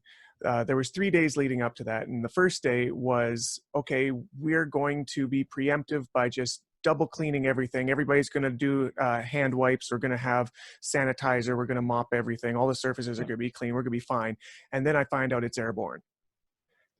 So likely airborne. Okay, these are the things that I want to touch on are like the specific details that make this problematic, especially for jiu-jitsu, but also things that's like, God damn, I was just listening to Eddie Bravo on JRE, swear to God, before I came here, and I got so frustrated because I thought you were doing a bit. No, literally listening to him and Brian Callen bullshit back to each other about how it doesn't seem like a big deal. Like, where are the bodies? Show me the bodies. It's all this stuff that's like hyperbole. This is what I'm fucking Italy. This is what I'm talking about. Like, I'd like some straightforward counterfact or some facts to counter their facts. Let's address that one. Where are the bodies, right? Like, where are the bodies? Well, there aren't very many bodies yet because it's not super widespread. It hasn't been around like for a huge length of time, but it's pretty easy to work out a mortality rate. I mean, the mortality rate depends on your age, depends if you're immunocompromised, depends on your dose. It does appear that there's a dose-dependent relationship. Like that explains stuff like in Italy, it's mostly old people that's dying and nurses and doctors. Yeah. Because they're getting 1,000 times, you know, if I have it and I cough in your face, you're getting a pretty good dose. Yeah. Well, they're getting 100 times that dose. Yeah. So, you know, a lot of this, the biology isn't worked out. And yes, you know, guess what? The World Health Organization does know that there have been people who haven't been, you know, there have been people who haven't been tested who have it, who've recovered, and that lowers mortality rate. Like, believe me, they've thought of this before, right? Like, there are many different ways actually to calculate mortality rate. Well, and also this is why we're trying to lock down and stop the prevention so that we don't have fucking bodies everywhere, so that we don't have more economic collapse than we already have. Like, this is why we're doing it. Like, we're trying to beat it. But by the time there are bodies in the street, like a lot of these people want, it's too fucking late. We fucked up. I believe we've already, like, if you listen to some of the mathematical modelers that I've been listening to, Peter Attia just had a really good guy on, and the first Sam Harris podcast. Yes. Like, it's pretty clear that by the time we're seeing people dying, and by the time we're seeing community transmission, which is like, I didn't go to Wuhan. I don't know where I got this from. Right. That it's too late. The cat's out of the bag. Now, we're not going to prevent it. It's not shutting down flights that's going to stop it. It's shutting down schools. It's stopping the lateral transmission is going to slow it. And this idea of flatten the curve is really a valid concept, and it may not work. Like, do you want to go into that a little bit and just explain what that is? All right. So I'll just make reference to the second Sam Harris podcast that he did, and it was with a reasonably, I'll say, somewhat right-leaning expert on infectious diseases. Right, the guy's been on Fox numerous times. Sure. And he spends the whole interview trying to downplay the severity of this thing. Like, let's not panic. It's probably only lives for 24 hours, not 72 hours. Like, everything's on the low end compared to everyone else who's losing their shit. And then towards the end of the podcast, Sam Harris goes, okay, so your estimate is like 30 to 50% of the American population is going to get this in the next 18 months. I think these numbers are correct, as I remember them. And the guy's like, yeah. And he's like, and your best guess at a mortality rate is something like 0.5%, which is 5 times higher than the flu and like 2 or 4 times lower than what most people are saying the mortality rate is. The guy's like, yeah. You multiply those out, you end up with only, and so Sam Harris does the math. He goes like, okay, so that's 800,000 dead Americans in the next year. The guy's, yeah. So the guy who's been spending the whole hour trying to downplay this, his conservative estimate is 800,000 dead. So what am I ranting about? Well, I mean, we blew up 2 countries that didn't attack us after 9/11, and that was like 4,000 people. So obviously 800,000 people is a huge deal. 800,000 of your own people. Right. Yeah, exactly. It's too bad in a sense that people with this die like kind of like in an amplified flu type situation. If this was Ebola and like 800,000 people are going to walk down the street and then explode in a puddle of blood, people would be like, there would be no more jiu-jitsu schools. Right. Well, actually, Joe Rogan on this podcast I was listening to made a funny analogy where he said, I think we're just really inoculated to the words cold and flu, that those type of numbers, they don't seem shocking to us, but if 50,000 people a year died from wolf attacks, we'd probably kill all the wolves. Right. And car accidents. That's another thing we're inoculated to. Right. Yeah. And mass shootings, unfortunately. Some mass shootings, the flu, the cold, and car accidents. That just happens. We need more wolf attacks. That's what I'm gonna petition for. Well, I want to get back to, because we never got to this, about the schools that haven't closed, or the schools that are just kind of doing, I mean, school districts are shutting down now in pretty much every state I have a sibling in. I just got a text from my wife before this podcast saying that the schools in Alberta are closed down now. They just put the text out. Yeah. So if schools are closing, I do not understand how jiu-jitsu gyms are still rationalizing. Like, we are places that like consistently give each other disease. We are known for being able to fight and ringworm. Like, we can't even keep the mats clean enough to avoid, or staff. To avoid. How we think that we are just like in the clear for this. And again, there is no better mechanism of transmission for this virus other than perhaps group sex. Like, right. You could have random sex with somebody randomly off the street with no protection, and you'd be safer than doing jiu-jitsu. Oh my God. Well, that is great news. Yeah. Especially for me, it's only like a 20-second ordeal. So yeah, well, great. You exposure is the amount of exposure times the length of time that you're exposed to it. Oh, Drew, you're set. So, the old in out, and perfect, great, one and done. So that's the good news, and then the bad news is can you please say why jiu-jitsu schools? And you can be as compassionate as you like, because I'm starting to get like riled up, and I'm trying to be compassionate to all the sides. Can you please explain why, for the sake of the people they claim to care about, Okay. the people who come to them for fucking self-defense, Sure. should be closing? Sure. Well, let me answer that with the whole flatten the curve argument, right? Mm. So I went off on this rant to get a conservative estimate of how many Americans are going to die from somebody who's been an expert on Fox News, right? And we would all agree that in general, Fox News has been downplaying this a little bit, and maybe the mainstream media has been more hysterical about it. I don't think that's a controversial statement, even if I went to like. No, both sides are fuck. Yeah, both sides are fucking up in different ways. Both sides would agree with that, I think. So if we're going to have 800,000 dead people, and let's say, if it's a mortality rate of for easy math, 1%, and they say 80% of people are going to have mild symptoms, which means 20% are going to have major symptoms, which means that 800,000 times 20 people times 20 are going to be, it's a whole shit ton of very sick people. Mm-hmm. Would you rather, what is that? 800,000, 8 million, 16 million people. Would you rather that those 16 million people descend on the healthcare system in 3 months or in a year and a half? Would you rather have 16 million people show up at the hospital and it be complete absolute carnage, or trickle feed them in the same time that there's clinical trials going on? Right. Vaccines is probably going to be a while. Mm-hmm. But there's all kinds of, there's like, and maybe you can extract antibodies out of the blood of people who've had it and recovered. Maybe fermented horsetail root, some homeopathic tincture of horsetail root or whatever. Maybe this is actually something that CBD oil actually does truly help with. See, you want to profit? Everybody in jiu-jitsu, your CBD company could go through the roof. Yeah, pretty much. Every sponsored blue belt is so excited right now. I once went down a rabbit hole trying to find a disease that CBD oil didn't claim to cure, and I finally found leprosy. Oh, good.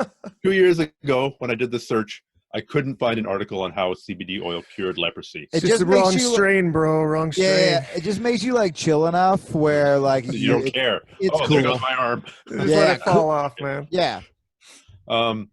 So, yeah, this idea of flattening the curve is to spread out the load on the healthcare system. And that might sound kind of academic, but when it's your kid who can't breathe because of something else, or your kid who fucking breaks his collarbone falling out of a tree, or your mother who's having a heart attack, mm-hmm. or your grandmother who's suffocating to death because of bacterial pneumonia as a result of COVID, and the lineup to the emergency room is going out the door, and they've got people in masks giving you like a number like they do at the Italian deli saying come back in 4 hours. That's what it looks like, right? I mean, I worked as a firefighter. We're beginning to see COVID cases or suspected COVID because there's no testing for it, right? We're going fever, difficulty breathing, probably COVID. We're going to take full mm-hmm. precautions. And we're so getting just a couple of calls a day. But I bet if we were to talk in 4 or 5 days, it'll be up to 10 a day. And then after that, it'll be 100, and the system's going to break. Yeah, I can drop some local knowledge on that. Anecdotally, I've got a blue belt who works security at the hospital here in Red Deer, Alberta, and he today was telling me that half of the security staff have gone home sick, including the peace officers. They're down on security. Meanwhile, the ER has 50% of it is now been quarantined. They're getting absolutely inundated with people with flu-like symptoms, and there's only 40 suspected or confirmed cases in Alberta, period. So right now, just what you're talking about, this extra load that's already just starting to come up, like it's nowhere as close to peaking, is going to break the hospital system. Yep. We've got, like you're saying, the staff that's important there are going to go down. The people that need help that isn't related to COVID aren't going to get it. So now you're going to have to live in a society that doesn't have easy access to healthcare. So the denialists are going to be going, see, this is what happens when you panic, right? Like if everyone would just chill the fuck out, this would not happen. Like only really sick people go to the hospital. And but don't worry, there will be genuinely really sick people coming soon who'd be calling the hospital. Like, I mean, people call 911 for bloody noses, right? I've had people call, I've gone to calls where it's literally a bloody nose and they're calling 911, or they just want to transport to the hospital because they're feeling lonely. Not in America, bro, because we can't afford health insurance and it's too fucking expensive. Well, who knows? Maybe we'll end up with health insurance after this. Like, if this is as big a deal as people think it is, it's really interesting to think about the downstream consequences of this, like maybe sick leave, right? Like maybe some kind of healthcare, but that's a whole nother topic. No, I know. Point is, if you stop training and stop spreading it to each other by basically putting your ball sack in people's mouth and then putting it in, dipping it in the next, like putting your arm on one guy's face, smothering them, and then you're rolling and you're trying to fight your way out of triangle choke and you're putting your goop covered hands on the guy's neck and pushing and wiping your face, and like there's not a more effective mechanism of transmission. It's like the coronavirus itself designed jiu-jitsu to spread and become stronger. Yeah. So we're trying to flatten the curve. So instead of getting 16 mil, or let's say the people who die, let's say only people who die go to the hospital. We're trying to stop 800,000 people from dying in the next 2 months and spread it out over the next 2 years. Yeah. At that time, hopefully the medical system will catch up. Hopefully there'll be the protocols. Hopefully there'll be the antivirals. Hopefully the security guards who went home and got tested, maybe there'll be tests finally, because there aren't tests. Like everyone knows somebody who tried for 4 hours to get a test. Yeah. Like, okay, so I was a security guard. I went home sick. I had corona. I got better. Now I can go back to work. Yeah. Can we speak for a second to one of the things that Gary Tonin was talking about that I don't think he fully understands, maybe you can help illuminate, is it eating buttholes? Because eating when buttholes he and tweets about that, I'm guys like, I'm on board. I am 100%. I've known Gary for a very long time. Yeah, he's all about the dietary he speaks with experience when it comes to eating buttholes. And he gave everybody pink eye at ADCC. Continue. He might have done. Yeah. One thing that he was talking about was he sees all these schools that are shutting down for 2 weeks. He's like, dudes, why would you shut down for 2 weeks and then just come back? It's going to be worse in 2 weeks. Where's the logic in that? Okay. 2 weeks. I'm recommending. So I wrote this article, COVID-19 and BJJ, and the article's kind of gone viral, right? It's been. Nice. I feel sorry for school instructors or people who own schools because they've probably been sent that article by 12 of their students each. I'm not recommending closing for 2 weeks. I'm recommending closing for 2 weeks initially until we have more information. Like, I think this is a very rapidly evolving science. There's hundreds of thousands of scientists, at least 100,000 scientists working on this, probably more. From what I understand, after initially lying about it and being in denial, China is now sharing all of its medical records. Yeah. And so you can go in, you can follow patient 1, 2, 3. Okay, he caught on the bus, he went here, he did, like, all their information is out there. So in a couple of weeks, we'll have much better information. Then we'll be able to make intelligent choices. Well, maybe if I try and imagine what jiu-jitsu looks like 2 months from now or 2 years from now, or maybe testing will be so easy. Oh, you're welcome to class. Drew, oh, Stephan, welcome to class. Here, let me stick this up your nose and put it in the instant test analyzer. You got corona, get the fuck out of here. Or alternately, you can only come and train at this gym if you've had corona or currently have it, right? Like, wow. we might see segregation like that. I don't know. Now I think you're part of the police state. So that just happened. I want to take kind of a detour in a more positive way, in a more positive kind of note off of that. Lots of end of the world sex. Yeah, great. Okay, good. Thank God. Yeah, everybody. I've just been like, I don't have a chance. I'm gonna give it the college try. For people who are just scared, for gym owners, for people who aren't even in denial, they're not posting fucking asshole things on Instagram. They're just kind of quietly staying open because they don't know what else to do for their livelihood.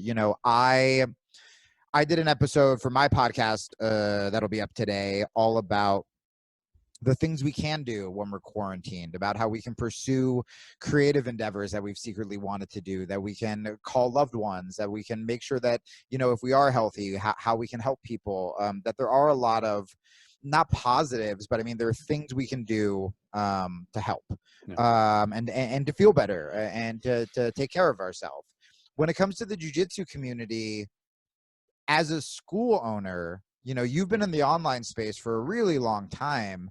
I think this is the time that we need to come together and be creative and figure out ways to support each other.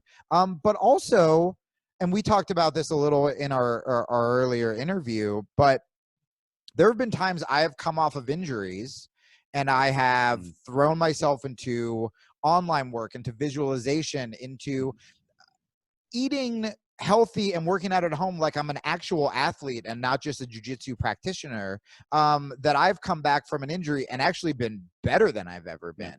From a school owner point of view, because let's do that first, because they're the most scared. And then with good reason. Yeah. There's a good chance they're going to go, like, I'm not going to lie. If you're a school owner, there's a good chance you're not going to have a school sometime later this year. Like, that's just the truth. The good news is there's going to be a whole lot of businesses that aren't going to be existing. Like, you know, I have a friend of mine runs a 150-person company. They're at the end of the supply chain. They get I don't paid think you last. understand what the words "good news" mean. Continue. Yeah. Yeah. Well, I mean, you're not in this boat alone. A friend of mine who's a school owner owes some money to Revenue Canada, owes some money to WorkSafe, which is kind of like a workers' compensation thing, and has to pay rent, right? So he called the company he owes rent to. He called Revenue Canada, basically the taxation, you know, about his taxes, and he called WorkSafe, the workers' compensation board, and said, "Look, blah blah blah, Corona," and they're like, "Let me stop you right here." Out of those three agencies, two of them were really good.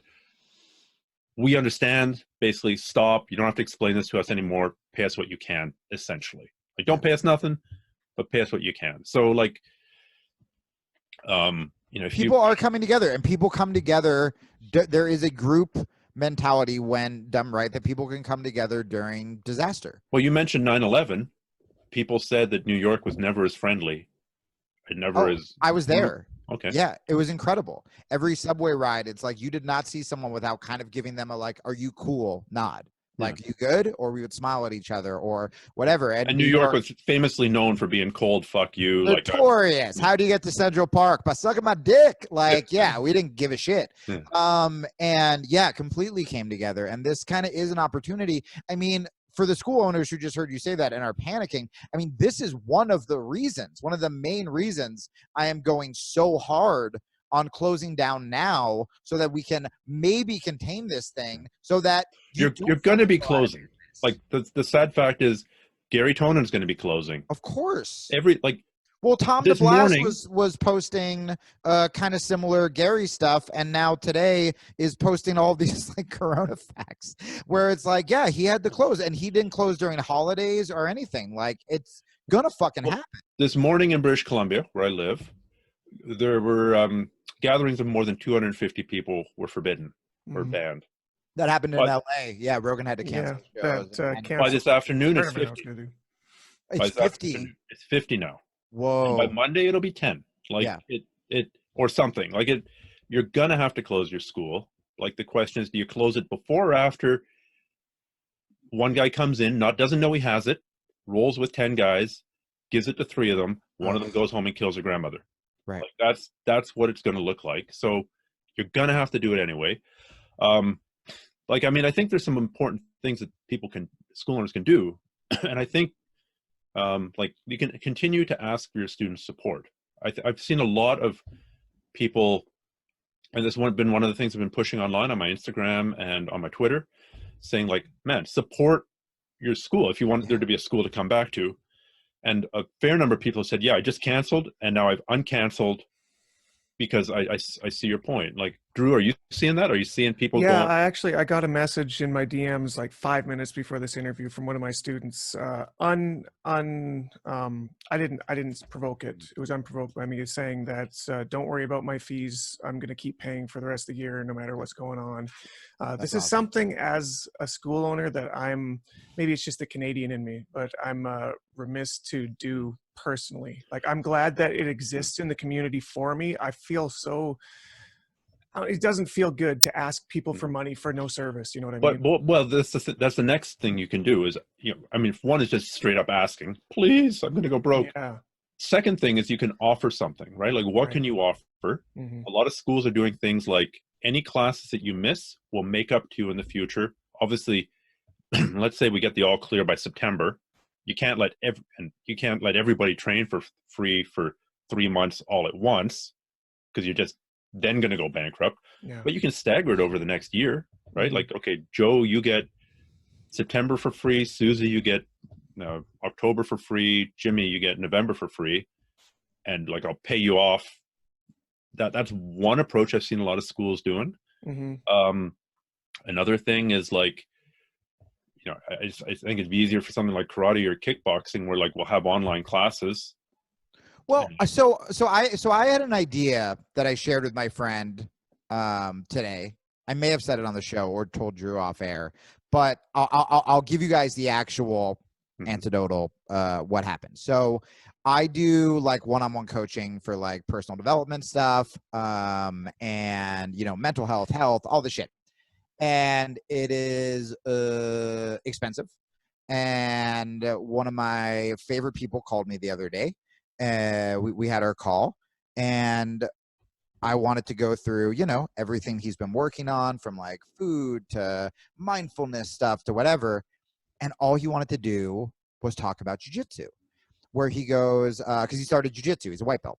And he goes, I shouldn't train, right? And I thought that was going to be the end of the conversation. And then he was like, well, what are some things I can do? And then we started talking. And long story short, we spent we lost Kesting. Oh, that's all right. Keep your story going. He'll pop back on. Okay, cool. So long story short, we spent the whole fucking hour, pretty much, or at least like 45 minutes, talking about what if he was kidnapped by the government because they heard that. Yeah, Oh, we thought the government got you. We thought they heard that tiny cough and they kicked in the doors. Oh God, is he frozen now? No, he's good. I'm back. No worries. All right. So you had a student. So long story short, we end up spending the whole hour talking about jiu-jitsu, pretty much. We're like 45 minutes. And I was like, was that cool? And he was like, that was all I wanted to talk about. And what I realized, and this is what I forget if I already said on the show today, because I've done so many podcasts, but what I realized was that some of the things that changed my jiu-jitsu and that changed my life were the times I took my coach aside when I was struggling, and we sat on the mat and we talked for 5-10 minutes about mindset or about strategy or about getting over these humps, or just hearing these stories about when they would do challenge matches. I mean, all this stuff made me feel so much more like a jiu-jitsu fighter, where I think there's a lot of stuff we can do where, maybe we can't, it's hard to show moves online. One, we could watch their rolls if they have videotape or if they have competition footage, but also mindset is so fucking important in jiu-jitsu. And like, you could do an online class. I would take an online class with so many people just to talk about mindset, to talk about breakthroughs, to learn visualization strategies, and stuff like that. So that's kind of one idea that I was just fucking with today after 2 minutes of just brainstorming for my friend. I mean, this is what I'm talking about, where it's like we can get innovative and figure out ways to do this and figure out ways to support each other. And, Well, I may end up slitting my throat, but I did just offer, like, I think you saw it there. I did. Like a free jiu-jitsu instructional to anyone who's not training. No catch, no nothing. I mean, I'm very, very frightened about the number of emails I'm going to get about that, because each one needs to be processed manually. Yep, great. But I mean, I commented. I think I was the first person to comment. I saw right when you posted, because I was like, good for you. Like, people doing the right thing should be fucking rewarded, Yeah,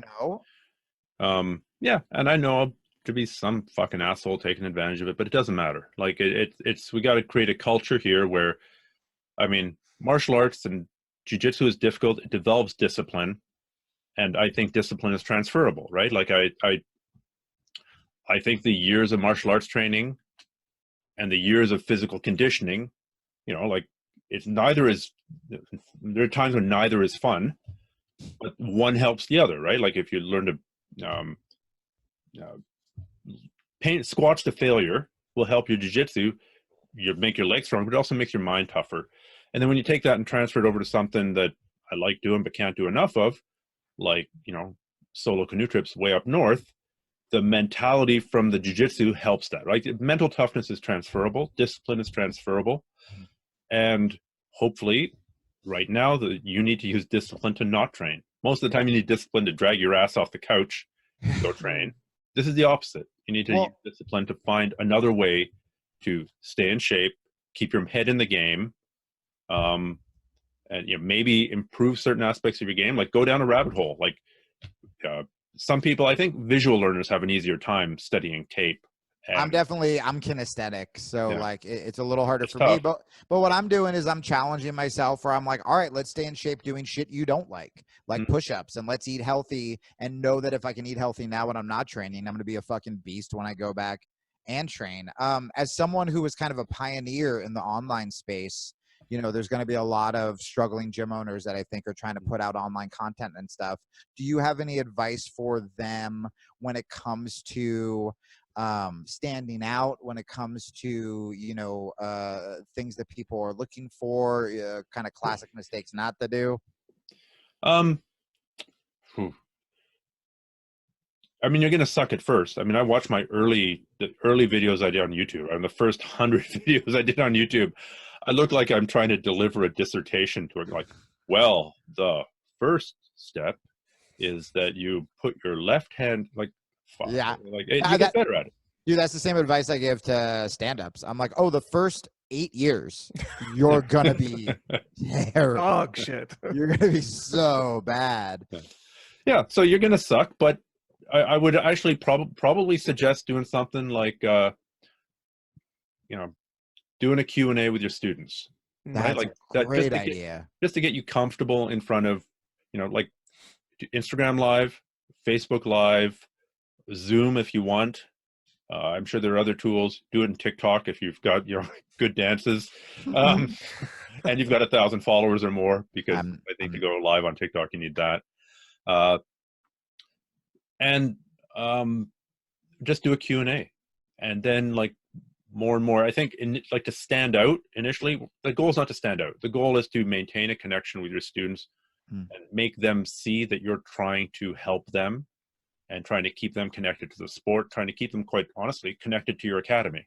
I mean, how cool would that be if every gym owner listening to this right now sent out to their mailing list, hey, on Saturday at 9 p.m. or at 9 a.m. or whatever. I would do it daily. Honestly, if this is your bread and butter, and you're normally at the school for fucking 4 hours anyway, you can be in front of your computer for 45 minutes a day, especially if you're losing your mind about possibly losing your school, which is a possibility. I mean, like, I'm not going to lie, your school might end, like I said, close your school for 2 weeks. It may end up being 2 months. It may end up, we don't know. Like, this is new. Like, honestly, if 3 months from now, if it is the zombie apocalypse, you won't be worried about your school. You'd be worried about your daughter dying, right? Like, it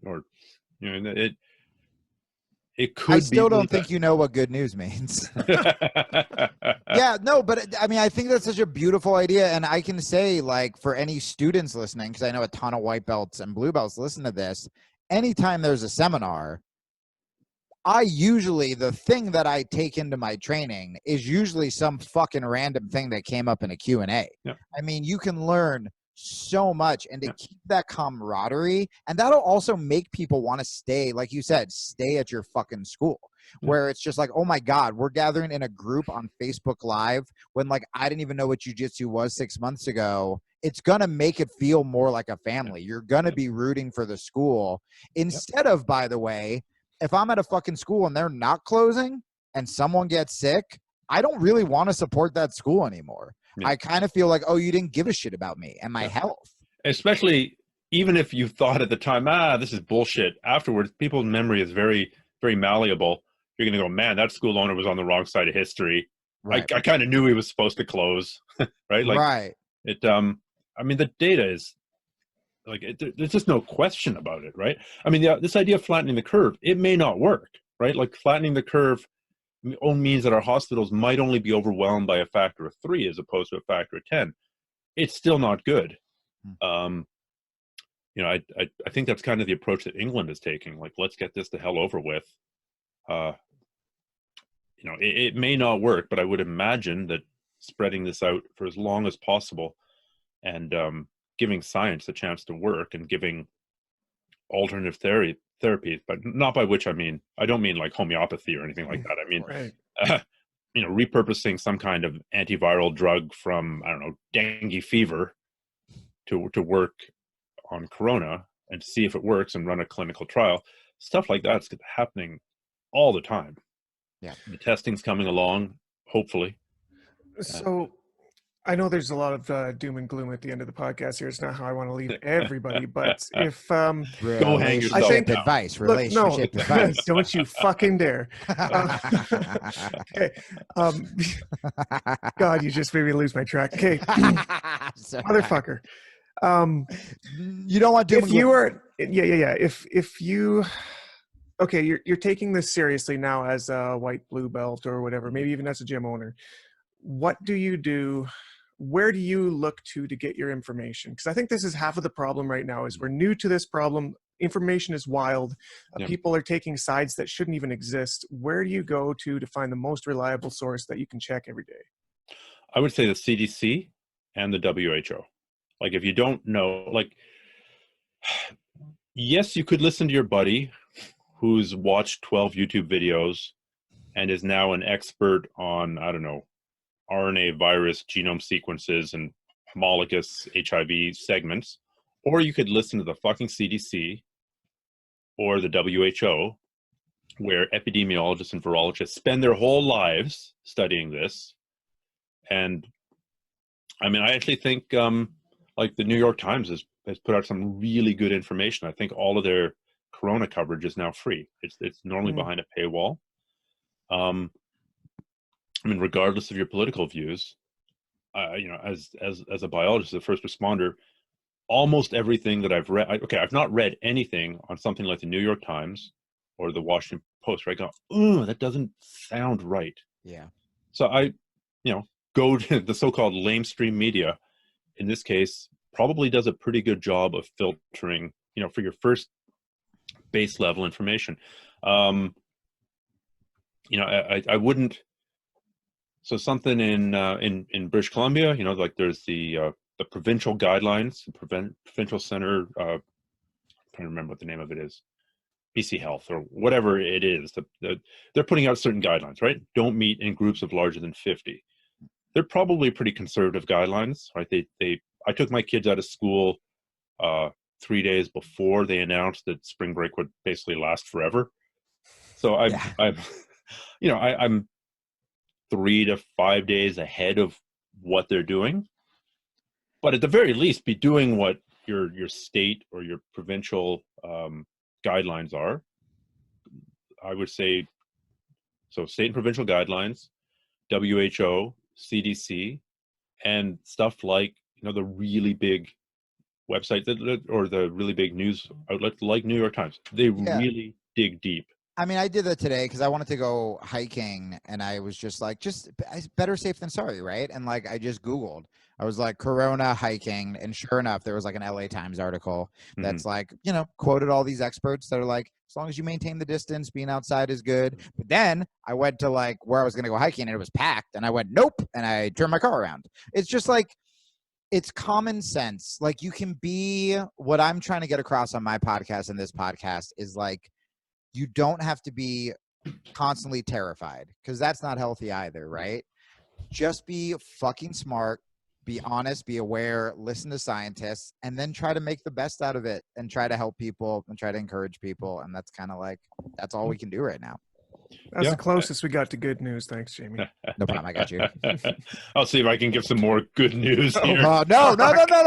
We gotta go. Back connection. Well, listen, thank you so much for doing this. We were really excited. We made this happen very quickly. We had an entire episode recorded already. for this week, and we're doing this the night before just because we thought it was really important to get this out. So we're glad we can have you on. We appreciate you doing it so last minute. Thanks so much, and I hope to meet you guys in person when this well, we all come out of isolation. I have shows scheduled for Vancouver in July. So if we all fucking do what we should do, hopefully we will be able to roll or at least meet and hang out in July. Sounds good. All right, brother. Talk soon. Right. Good night. Take care. Bye.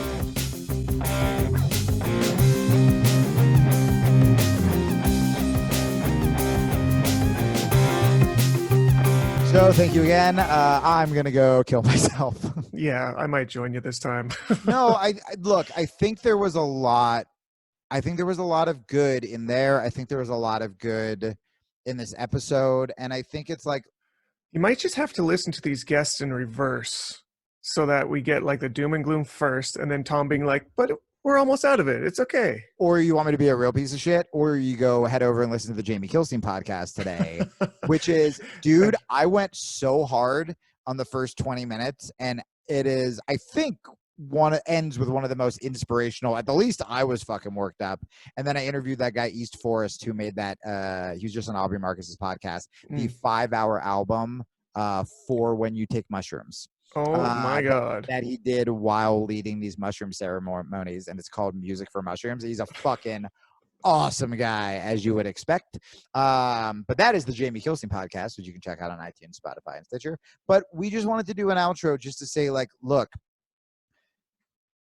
you can't be positive if you don't look at the facts first. There's a difference between being positive and being hopeful and being in fucking denial. And if you are in fucking denial, everything you put forward is going to be shrouded in bullshit.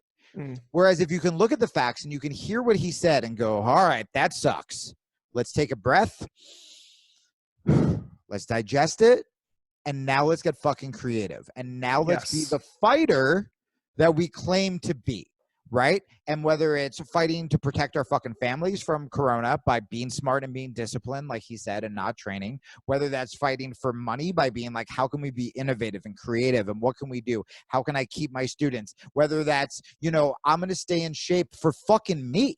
Not because my coach is yelling at me, not because the D1 wrestler is kicking the shit out of me, but like, how about I stay in shape for fucking me when it's just me in my fucking apartment? Am I going to wake up and am I going to do push-ups? Am I still going to wake up at 6 a.m.? Am I going to watch YouTube videos? You know what I mean? Like, you can come out of this fucking stronger.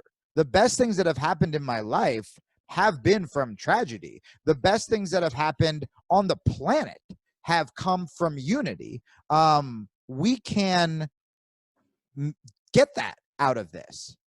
Fine, I won't kill myself. Okay, you convinced me. Yeah, That I was saved good. Drew. I saved Drew, baby. Although I thought you were gonna fucking kill me when I was so happy that I got that relationship joke in. But then I had just forgotten all about that. Here was how my emotional state went. I knew you forgot about it, and I knew the line was gonna crush. And then, at least for me, then I knew he would be confused. Didn't care. He has no idea the bit. Don't care. Then when you started laughing, I was like, I did it.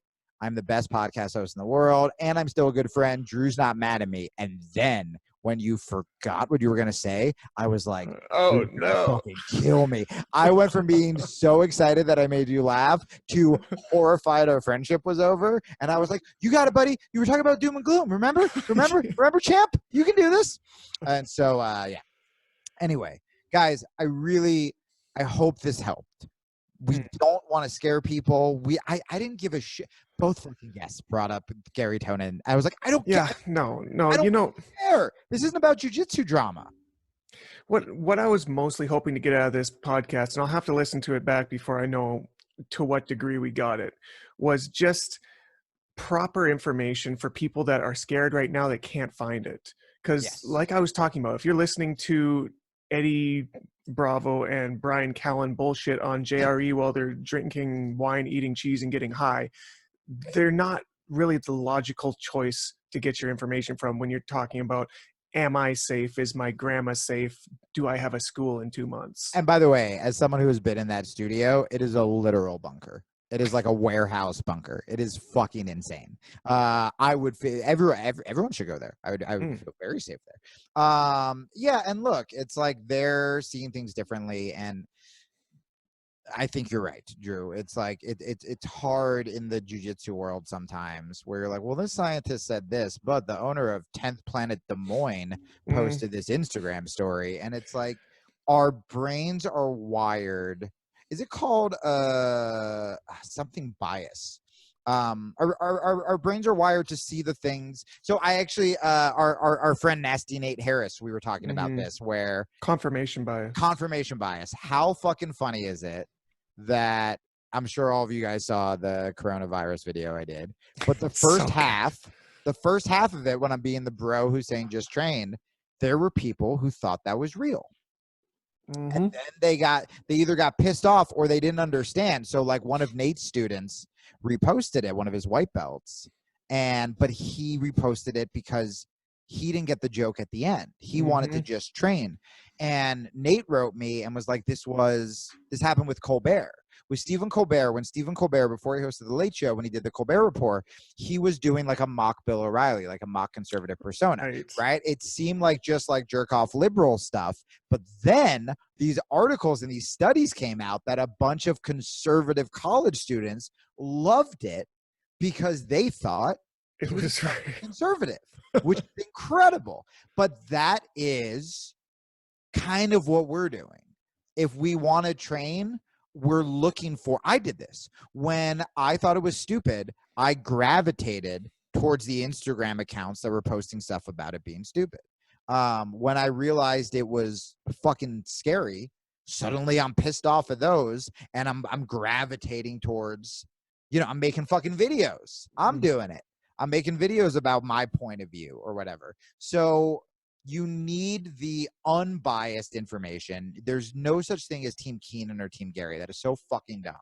It is literally just like, how can we protect our community that we claim to care about so much, that we claim to love, that we claim saved our life. Jiu-jitsu saved our life, right? And now we're putting each other at fucking risk. How ironic is that? Yeah. Like, we don't want to do that. If you guys listening felt like you got the facts, that's great. If you feel like you didn't get the facts, I would suggest that you go download the latest Eddie Bravo, Flat Earth, the latest two Sam Harris podcasts, episode 190 and 191. They're both free. Most of his stuff is behind a paywall right now. He made these ones free as a public service announcement.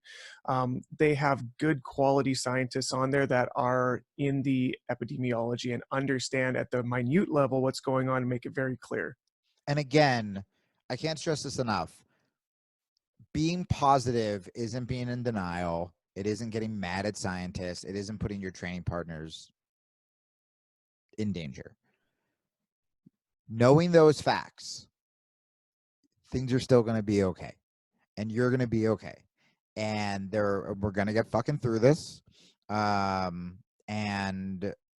we're going to make the best out of it. Look, consume art while you're at home, watch jiu-jitsu, learn to meditate, whatever you've been putting off. I want to do yoga, but I don't have time.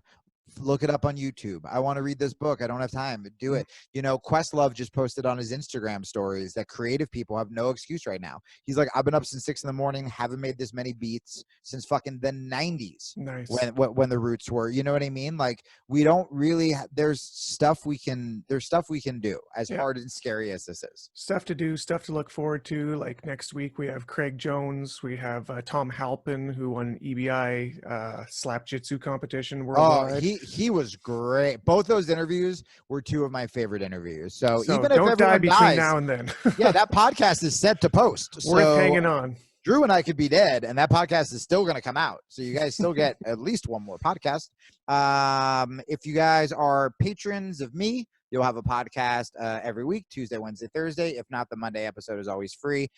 There's the mushroom episode today, and then I did the 2-hour bonus one on Friday with me and Liz Hanna, the writer of the Post. And it's cool, man, because she's worked with like Spielberg and Seth Rogen, and so she also talks about shit she learned from them and how people think Seth Rogen's just a stoner, but he's actually like the hardest worker she's ever worked with. I believe that. Yeah, so you can check those out. And then again, now is the best fucking time to buy Drew's Reverse Kimura series. You're supporting this not fucking only gym. are you supporting me, you're getting awesome content that you can do on a grappling dummy too, if you got one, or somebody that you trust to spit on. And you get 15% off right now. So I didn't follow know the that. link. Yeah, follow the link in my bio right now, just for our COVID-19 brethren. You get 15% off. Great. And guys, again, I can't stress this enough. Not only is it great and good content and you're doing exactly what we told you to do with jiu-jitsu, but Drew did the right thing and he closed the school. So you're supporting him, and obviously you're supporting the podcast. Other ways to support the podcast, again, Origin Main and Super Rare Shop, helping out any of these online businesses. You know, Super Rare Shop especially, they make a lot of their money from their New York and LA store, their storefronts. So if you can support them online, tell them we sent you, get 15% off. That would be really dope too. The podcast would not exist if it wasn't for these two companies. And then Drew would be homeless. But it does exist, and we love you guys. Thanks for listening, and make sure to check out the next episodes coming up. All right, peace, guys.